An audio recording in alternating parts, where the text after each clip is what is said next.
தான் மீட் பண்ணுவோம் 1 month முன்னாடி மார்கனுக்காக. கூடிய சீக்கிரம் திருப்பி மீட் பண்ணுறது ரொம்ப சந்தோஷமாக இருக்குது. ஒரு குடும்பத்தை பார்க்கும்போது எப்படி ஃபீல் ஆகும், ஃப்ரெண்ட்ஸை பார்க்கும்போது. எனக்கு நிறைய வேலைன்னு இருக்கிறதுனால நிறைய பேர் கேட்பாங்க, ஏன்னா இன்டர்வியூவில் இவ்வளோ சிரிக்கிறீங்க, ஜாலியாக பேசுகிறீங்க, படத்தை பற்றியே பேச மாட்டேங்கிறீங்க.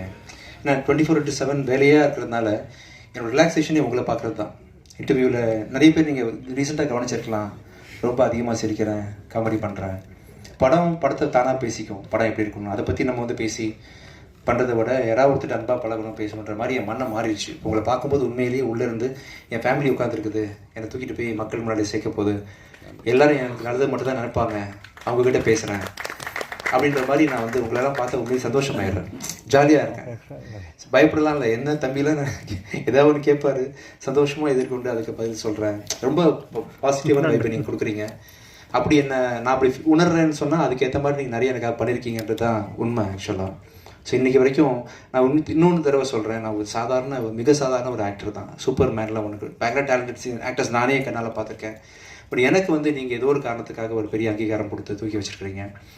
அதை பண்ணி என்னை 25 படம் நடிக்கிற வரைக்கும் ஒரு ஆக்டராக நீங்கள் ஆக்கி வச்சுருக்கீங்க. உங்கள் எல்லாருக்கும் என்னுடைய மிக மிக தாழ்மையாக மனமார்ந்த நன்றிகளை தெரிவிச்சுக்கிறேன். Thank you so much. அண்டு நான் தமிழில் நான் மனசில் என்னோட நாலேஜுக்கு நான் ரீட் பண்ணுற டாப் 5 ஃபிலிம்ஸ் ஒரு படம் அருவியை பார்த்து உண்மையிலே மிரண்டுட்டேன். ஆக்சுவலாக பார்த்து நைட்டு 2 o'clock பார்த்து முடித்தேன் பிரபு. ஒரு 3-4 தடவை கண்ணீர் விட்டு அழுதுருப்பேன்.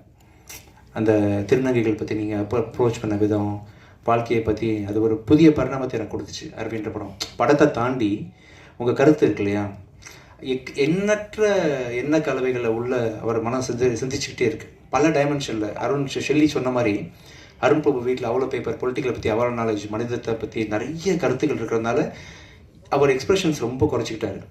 கொஞ்சம் நிறைகுடம் தழுபாதுன்னு சொல்லுவாங்க இல்லையா, அந்த அருண் பிரபு இவ்வளோ லிமிட்டாக பேசுகிறாருன்னா என்ன அர்த்தம்னா அவ்வளோ நாலேஜபிள் பர்சன். நீங்கள் பார்த்துருப்பீங்க கண்டிப்பாக அருவியை. வாழ் பார்த்தேன் அருண் பிரபு, வாழுமே wonderful movie. As a person எண்ணத்தில் அப்படி நிறைய தாட் ப்ராசஸ் இல்லைன்னா உங்களால் இந்த மாதிரி படைப்புகள் படைக்க முடியாது. இந்த சக்தி திருமணம்னு பார்த்தீங்கன்னா உண்மையிலேயே ஒரு டைரக்டர் தானே, நான் என் வேலையை பார்த்துட்டு போயிடுறேன் அப்படிலாம் நினைக்கவே இல்லை. அவர் என்கிட்ட ஒவ்வொரு நாளும் சார் பட்ஜெட்டில் இருக்கா, கண்ட்ரோலில் இருக்கா அப்படின்னு சொல்லிட்டு ஒரு டேரக்டருக்கு பட்ஜெட்டை பற்றி தெரிஞ்சுக்கணுன்ற அவசியமே கிடையாது ஆக்சுவலாக. ஆனால் அவர் கேட்டுகிட்டே இருப்பார். நான் சொல்லுவேன், பிரபு நான் பரவாயில்ல பிரபு, நான் பார்த்துக்கிறேன், செலவை பற்றி கவலைப்படாதீங்க, நீங்கள் பண்ணுங்கள், கவலைப்படாதீங்கன்னு சொன்னேன். ஏன்னா உங்கள் நேரத்தில் ஒரு 10 நிமிஷம் இதுக்காக செலவு பண்ணக்கூடாதுன்ற எண்ணத்தில் நான் சொல்லுவேன். பட் ஆனால் இல்லை, ப்ரொடியூசர் சேஃபாக இருக்கணும் அப்படின்னு சொல்லிட்டு பட்ஜெட்டை பற்றி ரொம்ப கவலைப்பட்டு இவ்வளோ பெரிய படத்தை, மிகப்பெரிய படத்தை நீங்கள் சொன்ன மாதிரி முடிச்சு கொடுத்தீங்க பிரபு. உண்மையிலே ஆச்சரியப்படுத்துகிற விஷயம் எனக்கு அதுதான். நீங்கள் பெரிய கிரியேட்டர்னு தெரியும், ஒரு மனுஷனாக ஒருத்தருக்கு காசு செலவாகுது, அவருக்கு வட்டி போகுது, அவர் நல்லா இருக்கணும் அப்படின்னு நினைக்கிறீங்க இல்லையா. ஸோ அதுக்கு மிக மிக உங்கள் பண்புக்கும் உங்கள் குணத்துக்கும் நீங்கள் எங்கேயோ இருப்பீங்க பிரபு. ஆக்சுவலி எனக்கு எனக்கு இந்தியாஸ் டாப் 3 டேரக்டர்ஸில் அருண் பிரபு ஒன்று. எனக்கு மக்களுக்கும் அப்படி தான்.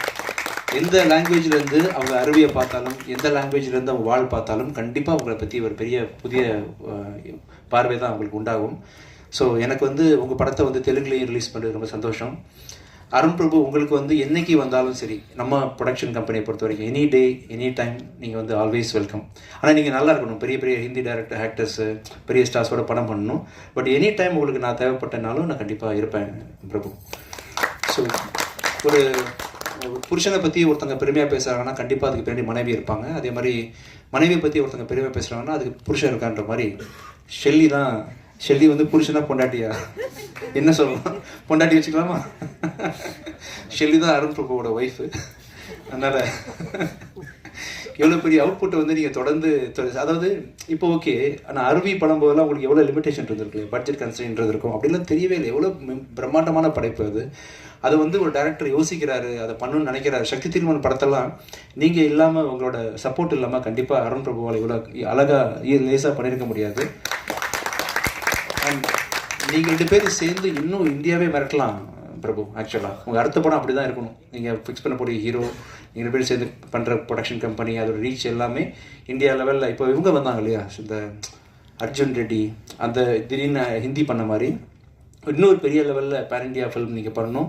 உலகமே உங்களை பார்த்து, ஏன்னா பெரிய ஹீரோஸ் வச்சு பண்ணும்போது, பெரிய ப்ரொடக்ஷன் கம்பெனி வச்சு பண்ணும்போது உங்களுக்கான இப்போ பார்த்தீங்களா என்னதான் இருந்தாலுமே ஒரு சின்ன ஒரு கன்ஸ்டன்ட் இருந்துச்சுல உங்களுக்கு, அதெல்லாம் இல்லாமல் இன்னும் பயங்கரமான படங்கள் பண்ணும்போது உங்கள் அவுட்புட்லாம் உலக லெவலில் போய் சேரும். அதுக்கான அத்தனை பொட்டன்ஷியல் உங்களுக்கு இருக்குது.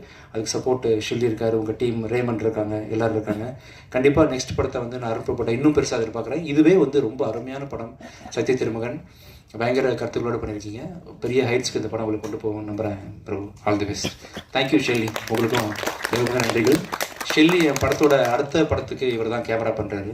யமகாதிக்கு டேரக்டர் பெப்பின் ஜார்ஜோட படத்துக்கு ஷெல்லி தான் கேமரா பண்ணுறாப்புல. So thank you so much Shelly. அப்புறம் திருப்தி, ஒண்டர்ஃபுல். ஸோ அவங்கள வந்து ஃபஸ்ட்டு டைம் வந்து பிரபு ஃபோட்டோ காமிக்கும் போது யார் அவர் காமிப்பார், ஏன்னா அவரோட படங்களில் உள்ள ஹீரோயின்லாம் பார்த்தீங்கன்னா அருவி ஹீரோயினாக இருக்கட்டும், வால் ஹீரோயினாக இருக்கட்டும், பெக்யூலர் ஃபேஸ் இருக்கும் அவங்ககிட்ட. பக்கத்து வீட்டு பொண்ணு, யதார்த்தமான பொண்ணு அப்படின்ற மாதிரி ரொம்ப பார்த்து சூஸ் பண்ணியிருப்பார். இந்த படத்தில் நான் வந்து எவ்வளவோ அந்த மாடல் கோஆர்டினேட்டர் வச்சு ஒவ்வொரு ஃபோட்டோவை காமிச்சிட்ருக்கிறேன். யார் எல்லாத்தையும் வேணான்றாரு. சஸ்பென்ஸாக அவன் பண்ணிகிட்டே இருக்காரு. அந்த முகம் எந்த முகம்னு எனக்கே பயங்கர சஸ்பென்ஸ். கூப்பிட்டு வரேன்னு சொல்லிட்டு ஒரு நாளைக்கு வீட்டுக்கு கூப்பிட்டு வந்தார் அந்த பொண்ணை திருப்தியை. வேறு மாதிரி பெர்ஃபார்ம் பண்ணாங்க. இந்த படத்துக்கு இவங்க தான் ஆப்ட் அப்படின்ற மாதிரி ரொம்ப அருமையாக பண்ணியிருந்தீங்க திருப்தி. You will have a strong launch. As actors also பார்த்தீங்கன்னா ரொம்ப சட்டிலாக வந்து ரொம்ப யதார்த்தமாக பண்ணியிருந்தீங்க. ஆல் தி பெஸ்ட் திருப்தி. Karthik, thank you so much. உங்களோட வரிகள் வந்து ஒவ்வொன்றும் இப்போ ரீசெண்டாக நீங்கள் பண்ணுற பாட்டு இருக்குல்ல, நானும் பார்த்தீங்கன்னா 2010க்கு அப்புறமே என்னோட ஃபோக்கஸ் ஃபுல்லாக நடிப்பு அப்படி இப்படின்னு போயிட்டு இருந்தாலும் மியூசிக்கில் ஃபோக்கஸ் பண்ணல. ஆனால் தூரத்துலேருந்து உங்கள் ஒர்க்லாம் கவனிச்சுட்டு தான் இருக்கிறேன். உங்கள் வார்த்தைகள் அப்படி இருக்கும், வேறு லெவலில் பண்ணுறீங்க. எனக்கு ரொம்ப லக்கு இந்த படத்தில் ஒர்க் பண்ணது. இன்ஃபேக்ட் ரோமியோவில் அந்த சாங் பண்ணிங்களா, அதுவுமே லக்கு. ரொம்ப பொய்ட்டிக்காக என்னன்னு சொல்ல முடியாது. உங்கள் வார்த்தைகள் அமைப்புகள்லாம் வேறு லெவலில் இருக்குது. நான் மியூசிக் சீரியஸாக பண்ண ஆரம்பிக்க போகிறேன். இந்த சத்ய திருமகன் படத்தை ரிலீஸ் பண்ணதுக்கப்புறமா கண்டிப்பாக நம்மளும் நிறைய படம் ஒர்க் பண்ண போகிறோம். Thank you so much Karthik. அப்புறம் அனுஷா, தேங்க்யூ ஸோ மச். எல்லா படத்துலையும் நீங்கள் வந்து பேக் டு பேக் என்ன டீசெண்டாக காட்டுறீங்க. Thank you so much. And sir ரொம்ப தேங்க்ஸ் சார். ரஹ்மான், இப்போ ரீசெண்டாக நான் வந்து பேக் டு பேக் நிறைய படங்கள் மியூசிக்லாம் கான்சர்ட்லாம் நிம்மதியாக பண்ணுறேன்னா அதுக்கு பக்கபலமாக இருக்கக்கூடிய ரஹ்மான். என்னோடய சவுண்டுனா ரஹ்மான் தான் அப்படின்ற மாதிரி என்னோட ஃபுல் பேக்கிங் பண்ணுறாரு. அப்புறம் என்னோடய டீம், என்னோடய ஆஃபீஸில் என்னோடய சாண்ட்ரா, நவீன், ஜனா, சந்துரு, என்னோட மியூசிக் பயங்கரமாக சப்போர்ட் பண்ணுற தினேஷ் சார், இவங்க பெரிய டீமாக இல்லாமல் வந்து என்னால் இவ்வளோ நிறைய படங்கள் தயாரிக்க முடியாது. அவங்க தான் என்னோடய பக்கபலம், தூண்கள் எல்லாமே அவங்க தான். மிக்க நன்றி. And thank you so much Ajay for coming this. And உன்னோட ஃபஸ்ட்டு படம் வந்து 25 இன்றைக்கி 25வது நாளில். All the best. And Morgan படம் வந்து இன்றைக்கி நைட்டு ஓடிடி அமேசானில் வந்து டெலிகாஸ்ட் ஆக போகுது. பார்க்காதவங்க அவசியம் பாருங்கள். ரொம்ப உங்கள் மத்தியிலேருந்து பெரிய வரவேற்பு கிடைச்சது. ரொம்ப நன்றி. நான் எதாவது மிஸ் பண்ணியிருக்கேன் நான் இப்போ இது வரைக்கும். Most thank you Kalyani, thank you Rekha. ஒவ்வொரு தடவை ரேகா எங்கே இருக்கீங்க? Okay, thank you Imtiaz, thank you so much. ரொம்ப நன்றி, ரொம்ப நன்றி. எல்லாம் முடிச்ச பிறகு கேள்வி ஏதாவது பேசலாம், இல்லை இங்கேருந்தே கூட கேள்வி பதில் சொல்லலாம், உங்கள் இஷ்டம். உட்காந்து பாருங்க. Thank you so much. தேங்க்யூ.